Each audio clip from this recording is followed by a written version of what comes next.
नमो नमः। संस्कृत ज्ञान शिक्षा में आप सभी का हार्दिक अभिनंदन है। प्यारे दोस्तों, प्यारे विद्यार्थियों, हमारी समाज की क्लास चल रही है और समाज में हमने समाज का सामान्य परिचय, केवल समास, अव्ययभाव समास, तत्पुरुष समास, तत्पुरुष का वेद कर्मधारय, कर्मधारय का वेद द्विगु, और हम आज पढ़ने वाले हैं प्यारे साथियों बहुव्रीहि समास। लेकिन इससे पहले यदि आप मेरे चैनल पे नए हैं तो मेरे चैनल को लाइक, शेयर और सब्सक्राइब करना ना भूलें। ये जरूर करना है प्यारे साथियों। चलिए स्टार्ट करते हैं हम बहुव्रीहि समास। क्या करते हैं? बहुव्रीहि समास। देखिए, बहवः वीर्य यस्य स, इस प्रकार है इसका। तो देखिए, प्राय अन्य पद प्रधानो बहुव्रीहि समास है, यानी प्राय अन्य पद प्रधानो बहुव्रीहि समास है। यानी बहुव्रीहि समास में क्या होता है कि अन्य पद की प्रधानता होती है। क्या होती है? अन्य पद की प्रधानता होती है। जैसे चतुरानन, चार हैं आनंद जिसके, यानी चार है मुख जिसके। कौन? ब्रह्मा जी। तो कहने का मतलब अन्य पद की प्रधानता हो रही है। तो प्यारे साथियों, यहाँ यही बताया गया है कि प्राय अन्य पद प्रधानो बहुव्रीहि समास है। देखिए, प्राय अन्य पद के अर्थ की प्रधानता होती है, वह बहुव्रीहि समास कहलाता है। अर्थात जिस समास में अन्य पद की प्रधानता होती है, यानी अन्य अर्थ लिया जाता है, तो प्यारे साथियों वो क्या होता है? यानी बहुव्रीहि समास कहलाता है। यह समास का चतुर्थ भेद है। मैंने आपको बताया था कि लघु सिद्धांत कौमुदी में समास जो बताए गए पंचदाह, यानी केवल समास, अव्ययभाव समास, तत्पुरुष समास, बहुव्रीहि समास और द्वंद्व समास। तो ये हम आज चौथे नंबर का जो समास पढ़ने जा रहे हैं। क्या होगा? और इस समास का जो सामासिक पद होता है, सामासिक पद का मतलब होता है समस्त पद। क्या होता है? समस्त पद। तथा जो अन्य अर्थ निकलता है, अर्थात जो अन्य अर्थ निकलता है वह विशेष से होता है। देखिए प्यारे साथी, इसमें क्या है कि समास का जो सामासिक पद होता है वो तो क्या हो, तथा जो अन्य अर्थ निकलता है वह तो क्या हो जाता है? विशेष से होता है। और अतः विशेष के अनुसार ही इसका सामासिक पद लिंग होता है। प्यारे साथियों, यह ध्यान रखना कि इसमें इस समास का जो सामासिक पद होता है वो तो क्या होता है? विशेषण होता है। क्या होता है? यहाँ पे जो लाइन है वो इस तरीके से मैं आपको समझा दूं कि बहुव्रीहि समास का जो सामासिक पद अर्थात समस्त पद होता है वो तो क्या होता है? विशेषण होता है। और जो अन्य अर्थ निकलता है वो क्या होता है? विशेष से होता है। एक बात और ध्यान में रखना, इसलिए अतः विशेष्य के अनुसार ही इसका सामासिक पद में लिंग होता है। यानी जो विशेष्य होता है उसके अनुसार ही इसका सामासिक पद में क्या होता है? समस्त पद में क्या हो जाता है? लिंग का निर्धारण होता है। बहुव्रीहि समास दो प्रकार का होता है प्यारे साथियों। जैसे मैंने आपको बताया था कि तत्पुरुष समास दो प्रकार का होता है, समानाधिकरण और वैधिकरण। तो सेम वही प्रक्रिया बहुव्रीहि समास भी दो प्रकार का होता है। एक तो होता है समानाधिकरण बहुव्रीहि समास, एक होता है वैधिकरण बहुव्रीहि समास। समानाधिकरण बहुव्रीहि समास का मतलब होता है प्यारे साथियों कि जिसका पूर्व पद और उत्तर पद में समान विभक्ति का प्रयोग होता है, वह क्या होता है कि समानाधिकरण बहुव्रीहि समास होता है। और जिसमें पूर्व पद और उत्तर पद दोनों में भिन्न भिन्न विभक्ति का प्रयोग होता है, अर्थात अलग अलग विभक्ति का प्रयोग होता है, तो वो क्या होता है प्यारे साथियों? वैधिकरण बहुव्रीहि समास होता है। मैंने यहाँ लिखा भी है प्यारे साथियों, देख लीजिए। यदि पूर्व पद और उत्तर पद दोनों में समान विभक्ति होती है तो वहां वैधिकरण बहुव्रीहि समास होता है, यानी समानाधिकरण बहुव्रीहि समास होता है। आपको ध्यान में रखना कि पूर्व पद और उत्तर पद दोनों में समान विभक्ति होती है तो वहां समानाधिकरण बहुव्रीहि समास होता है।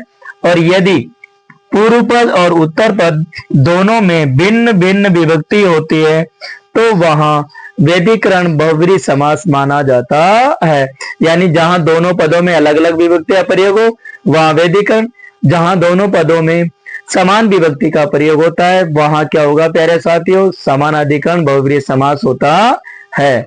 आप जल्दी से इसका स्क्रीनशॉट ले लीजिए जिससे आगे और हम करते हैं।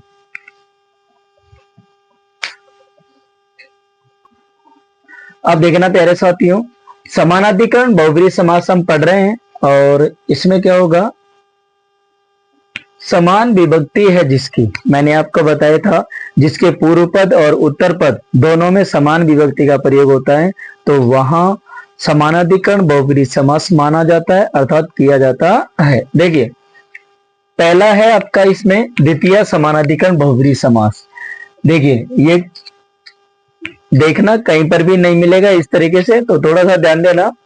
ये जो देखिए ये द्वितीय मैंने इसलिए लिखा कि ये जो बाद में आते हैं ना यम यानी द्वितीय विभक्ति, तो देखिए आरूढ़ वानर यम, देखिए आरूढ़ वानर, आरूढ़ में द्वितीय प्रथमा विभक्ति, वानर में द्वितीय है, वानर में क्या हो जाएगी, प्रथमा हो जाएगी।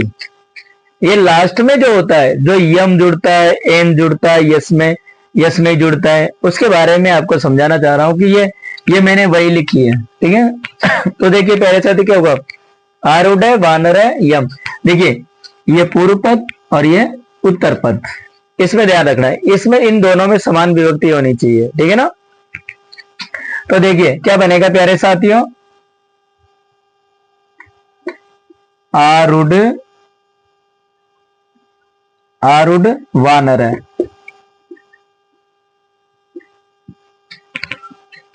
प्राप्तम उद्गम यम स, देखिए प्राप्तम में द्वितीय, ये पूर्व पद है, ये उत्तर पद है, दोनों में समान विभूति का प्रयोग हो रहा है तो प्यारे साथी ये क्या बनेगा, देखिए अ और उ मिलकर के ओ बनता है तो क्या बनेगा, प्राप्तोदक, प्राप्तोदक है, क्या बन जाएगा, प्राप्तोदक। आपको तो ध्यान में ये रखना कि यदि पूर्व पद और उत्तर पद दोनों में समान विभक्ति का प्रयोग हो तो वहां क्या होगा, प्राप्तोदक यानी समानाधिकरण बहुव्रीहि समास हो जाएगा, ठीक है। चलिए अब है तृतीया, जो पीछे लगता है ना, जो विग्रह करते समय जो विभक्ति लगाई जाती है, यानी विग्रह करते समय जो विभक्ति लगाई जाती है उसका मैंने यहां लिखा है। तो देखिए दत्तम चितम एन, तो देखिए दत्तम में और चितम में दोनों में समान विभक्ति यानी द्वितीय विभक्ति का प्रयोग हो रहा है तो प्यारे साथियों क्या बनेगा, दत्त चित, क्या बनेगा, दत्त चित। उड़ रत एन से, उड़ रत एन से, तो वही देखिए उड़ है और रथ है दोनों में प्रथमा विभक्ति का प्रयोग हो रहा है। आपको ध्यान में ये रखना कि समानाधिकरण बहुव्रीहि में क्या होता है कि पूर्व पद और उत्तर पद दोनों में समान विभक्ति का प्रयोग किया जाता है। यह क्या बनेगा प्यारे साथियों, उड़ रथ है, क्या बन जाएगा, उड़ रथ है। ये चतुर्थी है तो क्या हो जाएगा, दत्तम भोजनम यस्मै, यानी उसके लिए भोजन दो, ऐसा बताया गया। लेकिन हमें तो ध्यान में ये रखना कि उत्तर पद और पूर्व पद और उत्तर पद दोनों में समान विभक्ति का प्रयोग हो तो समानाधिकरण बहुव्रीहि समास होगा तो क्या हो जाएगा, दत्त भोजन है, दत्त भोजन है। आगे क्या हो जाएगा प्यारे साथियों, अपहृत पशु यस्मै स है, तो देखिए अपहृत और पशु क्या है, अपहृत और पशु दोनों में क्या है, समान विभक्ति का प्रयोग होता है तो प्यारे साथियों यहाँ क्या बनेगा, अपहृत पशु। आगे दे रखा है प्यारे साथियों पंचमी, पंचमी का मैंने आपको पहले भी बताया था कि पंचमी की पहचान क्या होती है कि अलग होने के अर्थ में, निकलने के अर्थ में। तो देखिए निर्गत बलम यस्मात, ये यस्मात आ रहा है तो ये क्या हो गया, पंचमी समानाधिकरण बहुव्रीहि समास हो गया। आपको देखिए पीछे क्या देखना प्यारे साथियों कि यम, यम, एन, यस्मै, यानी यम का प्रयोग विग्रह करते समय पीछे तो द्वितीय समानाधिकरण बहुव्रीहि समास होगा और यदि विग्रह करते समय लास्ट में यन का प्रयोग होता है तो तृतीय समानाधिकरण बहुव्रीहि समास, और यस्मै का प्रयोग होता है लास्ट में विग्रह करते समय तो क्या होगा, चतुर्थी समानाधिकरण बहुव्रीहि समास। पंचमी में क्या होगा प्यारे साथियों, यस्मात। यदि विग्रह करते समय यस्मात का प्रयोग हो रहा है तो वहां पंचमी समानाधिकरण बहुब्रीहि समास होता है। निर्गत बलम, तो क्या बनेगा प्यारे साथियों, निर्बलम। क्या बन जाएगा, निर्बल। निर्बल बनेगा, क्या बनेगा, निर्बल है।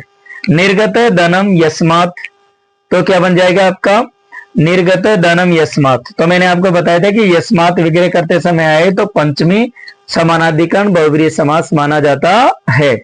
तो यहाँ प्यारे साथियों क्या हो जाएगा, निर्धन है। क्या बन जाएगा, निर्धन है, यानी जिसके पास धन नहीं होता है।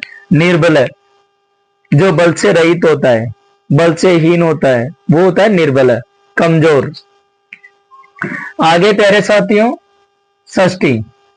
षष्ठी में देखिए ये उदाहरण बहुत अच्छा है और कई बार आता है कि लंबो कर्णो यस्य सह। यदि विग्रह करते समय यस्य का प्रयोग होता है तो ये जो समास होगा ये प्यारे साथियों षष्ठी समानाधिकरण बहुब्रीहि समास माना जाता है। तो यहां जो क्या बनेगा प्यारे साथियों, लंब कर्ण है। क्या बनेगा प्यारे साथियों, लंब कर्ण। देखिए निर्गत बलम, यहां आगे देखिए पीतम अंबरम यस्य से, इसमें देखिए समान विभक्ति का प्रयोग हो रहा है तो क्या हो जाएगा, पीतम अंबरम यस्य, वही षष्ठी समानाधिकरण बहुब्रीहि समास, तो क्या बनेगा, पीतांबर। क्या बन जाएगा प्यारे साथियों, पीतांबर। चित्रा गाव यस्य से, देखिए चित्रा और गाव दोनों में समान विभक्ति का प्रयोग हो रहा है। तो ध्यान में रखना प्यारे साथियों कि यहां क्या करना है आपको, यस्य आ रहा है तो समानाधिकरण यानी षष्ठी समानाधिकरण बहुब्रीहि समास होगा तो क्या बनेगा ये, चित्रगु। क्या बनेगा, चित्रगु बनेगा प्यारे साथियों।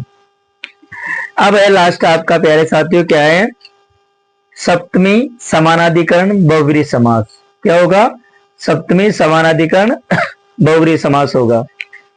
देखना तो ये क्या बनेगा, वीरा पुरुषा यस्मिन, यस्मिन आ रहा है तो ये क्या हो जाएगा, सप्तमी समानाधिकरण बहुब्रीहि समास हो जाएगा। तो कैसे बनेगा, वीर पुरु,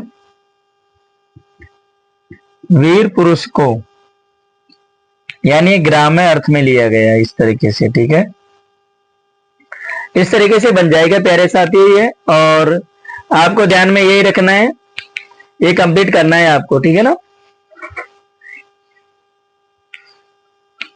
इस तरीके से आपका ये पूरा हो जाएगा। और देखिए अभी तक हमारा जो समास है बहुब्रीहि समास है इसकी एक क्लास हो रहे हैं, तो इसका पार्ट सेकंड भी आएगा, बाद सेकंड में सारा दे दिया जाएगा। आज हमने ओनली क्या पढ़ा है, इसका सामान्य परिचय पढ़ा बहुब्रीहि समास का, और समानाधिकरण बहुब्रीहि पढ़ा है हमने, जो द्वितीय समानाधिकरण बहुब्रीहि, तृतीय समानाधिकरण बहुब्रीहि, चतुर्थी समानाधिकरण बहुब्रीहि और पंचमी समानाधिकरण बहुब्रीहि, षष्ठी समानाधिकरण बहुब्रीहि और सप्तमी समानाधिकरण बहुब्रीहि। तो आज हमने बहुब्रीहि समास में समानाधिकरण बहुब्रीहि समास को कंप्लीट किया है। प्यारे साथियों मिलते हैं अगली क्लास में, अगले वीडियो में, तब तक के लिए जयतु वार्ताम जयतु संस्कृतम।